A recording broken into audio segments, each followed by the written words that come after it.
Hello, welcome to the Plaza. The Plaza Hotel is one of those buildings that the second you see it, it just says New York.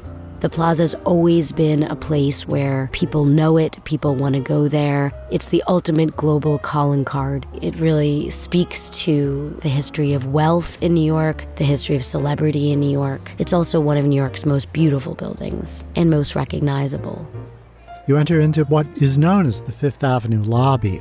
The Plaza Hotel opened in 1907. Construction began in 1905. It actually replaced an earlier Plaza Hotel that opened in 1890. After the turn of the century, this was the city's premier hotel district. The Plaza wanted to compete on that level. The Plaza is in a style we call French Renaissance. The chateaus of the Loire Valley, the crystal chandeliers, the white and gold mirrors. This is all high style of what I like to call the Gatsby era, a novel, by the way, which has scenes set in the Plaza Hotel. When the Plaza was renovated in the early 2000s, a new hotel lobby was created. Originally, 90% of those who checked into the Plaza in 1907 were full-time residents, and the original restaurant that was in this corner of the hotel was divided into two. One half, which was at the corner facing 58th Street and 5th Avenue, was for the permanent residents, and then there was a divider where transient hotel guests would eat. After the 1929 Wall Street crash, that space became a showroom for the Studebaker Car Company. Following Prohibition, the owners of the hotel transformed the space again into the swank Persian Room. This was a nightclub where many famous acts performed, including Eartha Kitt and maybe most famously Hildegard, who was a 1940s chanteuse. Another regular performer at the Persian Room was Kay Thompson. When she was performing at the Persian Room, she used to always do this little girl voice. One of her friends who was an editor at Harper's said, "You've got to do this as a book." And eventually it was the start of what would become the literary fictional heroine Eloise, who lived at the Plaza. If you walk through the hotel lobby, you can see the check-in desk on your left, and on your right are the elevator banks that take you up to your suites. While we're here, let's grab a room key. Hello, this is the key for your room. So we're walking back through the Fifth Avenue lobby, and we're going to take a left, which leads to the famous Palm Court, but we're going to wait to visit the Palm Court. Instead, we're going to go round to the South Corridor. As we walk through the corridor, we enter into the section of the hotel known as the Shops, a largely new area of the Plaza since its renovation. The area where there's now boutiques used to be an entrance that was created as part of the 1921 extension, and during Prohibition, people would often use the hotel suites to partake of alcohol, and the entrance on 58th Street was a favorite, discreet entrance into the hotel. Here we come to a splendid staircase. The ceilings of the landings are particularly notable. The work of John Smeraldi from Palermo, one of surprisingly many Sicilians who contributed to the design culture of New York City. We're going up 2 flights to the Grand Ballroom, which is perhaps best associated with the Plaza and weddings. Some of the famous ones include Donald Trump to his second wife, Marla Maples. Also Eddie Murphy, who was very well liked by the Plaza staff since he gave $100 tips following his wedding. Ballrooms are extremely important to big hotels. They generate revenue. They make the hotel into something important to the city that the hotel is in. Now, the architects were Schultz and Weaver, not Henry J. Hardenberg, whose original Plaza Hotel ballroom is long gone, not Warren and Wetmore, who indeed in 1921 designed a new grand ballroom. After that ballroom opened, it was replaced by this new ballroom designed by Schultz and Weaver. The decorative ceilings by Smeraldi, some of them may remind you of work that he did elsewhere. His work adorns many important American buildings. The LA Biltmore Hotel. He decorated the Blue Room in the White House in Washington, D.C.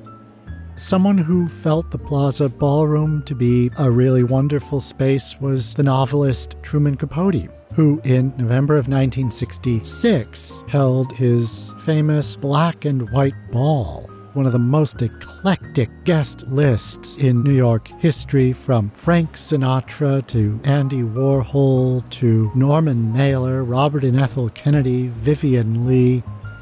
Now, if we go back down the stair that we came up, we come to a lovely foyer, again with the painted ceilings.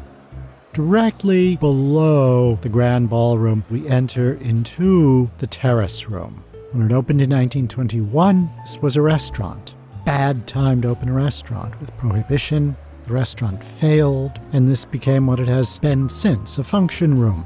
If you are very rich, you can have your wedding ceremony in the Terrace Room and your wedding reception upstairs in the Grand Ballroom. The chandeliers aren't original. They were added to the space at the behest of the hotel's publicity manager, Serge Obolensky, who was one of the great New York characters of his day, who ordered these chandeliers to be made based on chandeliers at Versailles. Back in the day, you could freely smoke, and the cigarette smoke turned that ceiling into a muddy brown, and it was all beautifully restored. And the Terrace Room was brought back to life. In fact, as we see it today, it looks better than it has looked since the 1920s. Now, rather than go back down by the stairs, let's take the elevator.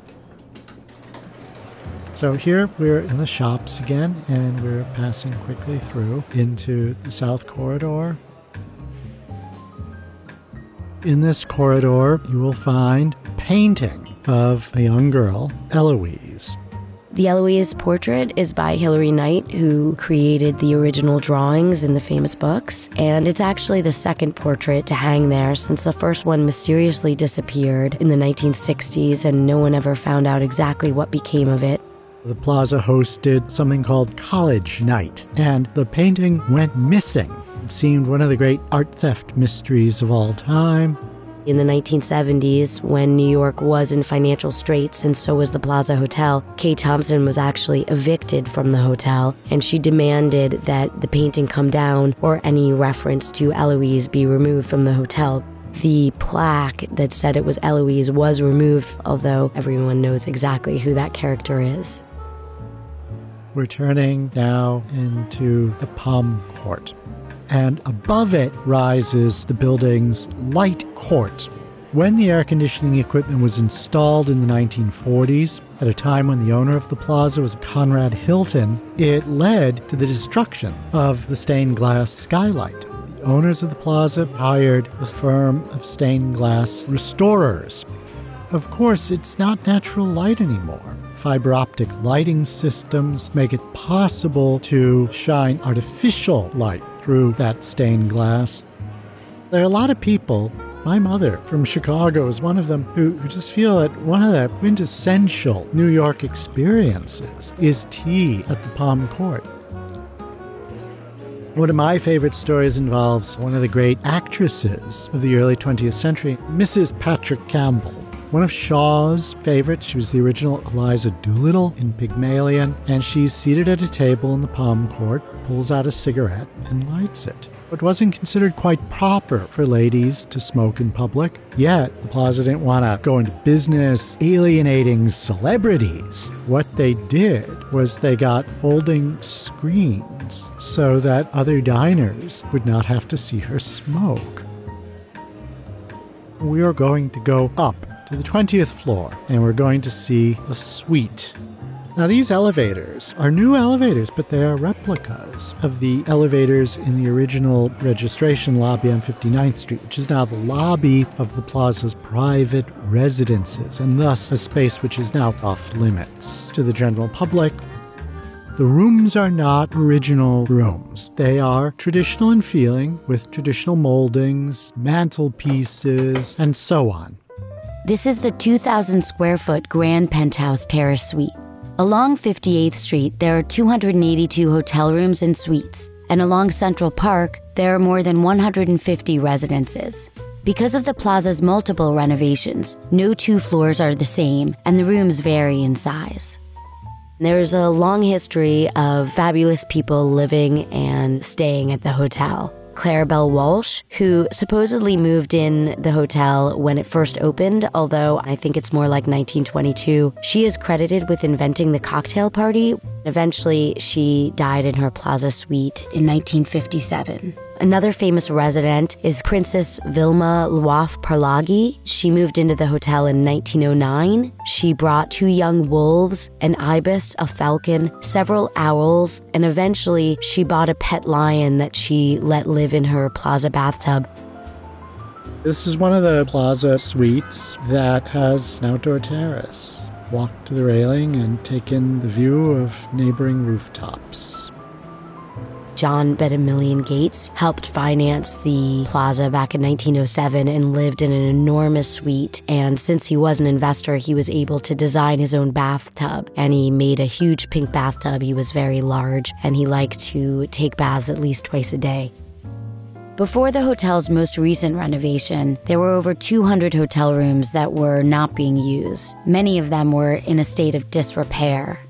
The average room size used to be around 350 square feet. Now the average room is 500 square feet, with rooms ranging in sizes from 1-bedrooms to master suites. Now take the elevator down to the 5th floor. Rooms on the lower floors used to be the most expensive and glamorous. When the hotel opened, elevators were a relatively new technology, and guests were weary of staying in rooms more than a few stories above ground level. From the 5th floor, we can access the building's light court. This space used to look down on the lay light of the Palm Court before the lay light was covered over in 1944.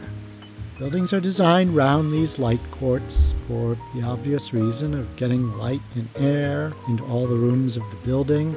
But the court itself puts a space at your disposal. That's why when so many older buildings were retrofitted beginning in the 1940s for central air conditioning, the big air conditioning unit was typically placed in these buildings' light courts. Why? Because that was where there was room.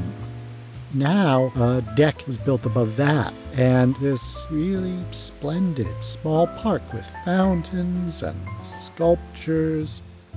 Back into the elevator, and we're going to go back to the 1st floor, and through a corridor that runs along the east side of the Palm Court, and you see straight ahead a double door.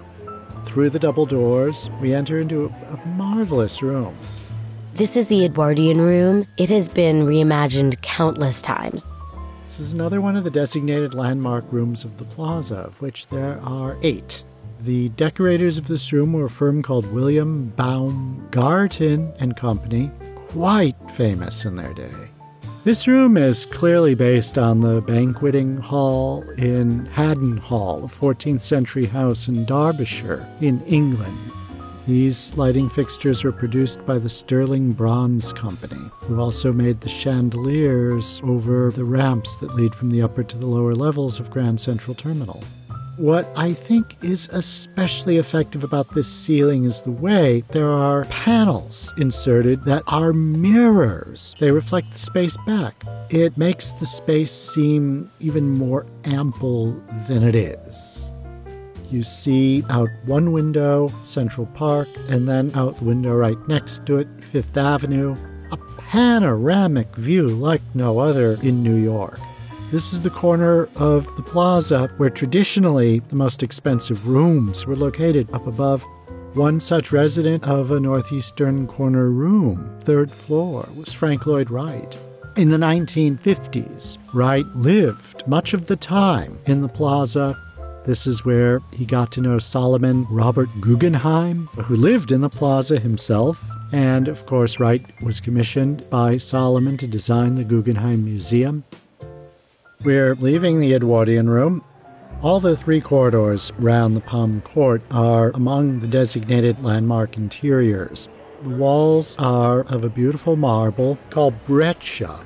You might want to rap on it with your knuckles. This wall is solid marble. Nowadays, when architects want marble, you slice the stone to the thinness of deli roast beef. Not so with these walls. Here, we are peering into the lobby of the private residences. The private residence lobby is strictly off-limits to everyone except for full-time residents and their guests. This was originally the hotel lobby. It has that beautiful marble mosaic floor. A movie called Home Alone 2 was made in the Plaza. A young actor named Macaulay Culkin slides across the floor of this lobby. Back in the day, we always checked in on 59th Street. That long marble counter was the check-in counter. In October of 1907, that's the counter that was used by the first registered guest, Alfred Gwynne Vanderbilt. That is also where in February 1964, John, Paul, George, and Ringo all signed the guest register on their first ever visit to New York City when they appeared on The Ed Sullivan Show. We're going to continue through this north corridor. We're going to go down the hall now and head into the Oak Bar.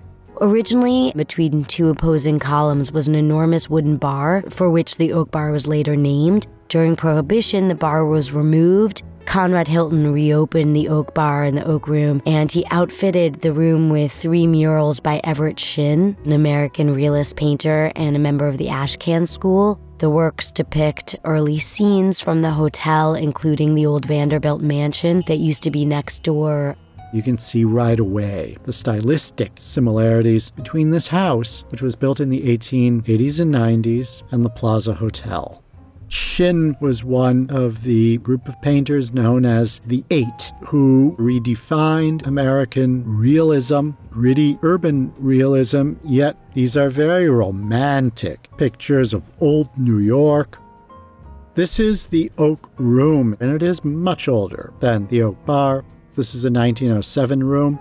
It was designed by Henry J. Hardenberg, the original architect of the Plaza Hotel, together with the decorating from Alevoine and Company. There's a wonderful chandelier which features a Stein-hoisting maiden. One of the builders of the plaza was Bernhard Beinecke. He was a German immigrant. This room was his room at the plaza. Its inspiration, the great dining salons on the German transatlantic liners, which were the most prestigious ocean liners of the day, ships like Kaiser Wilhelm II. And there are these mural paintings of mythical Rhineland castles. There's a story they like to tell at the plaza that Walt Disney was impressed by those paintings and they inspired Cinderella's castle. I've actually tried to verify that story and have been unable to. One of the secrets of this room is that it's oak only down below. Higher up, the architect switched to a synthetic resin.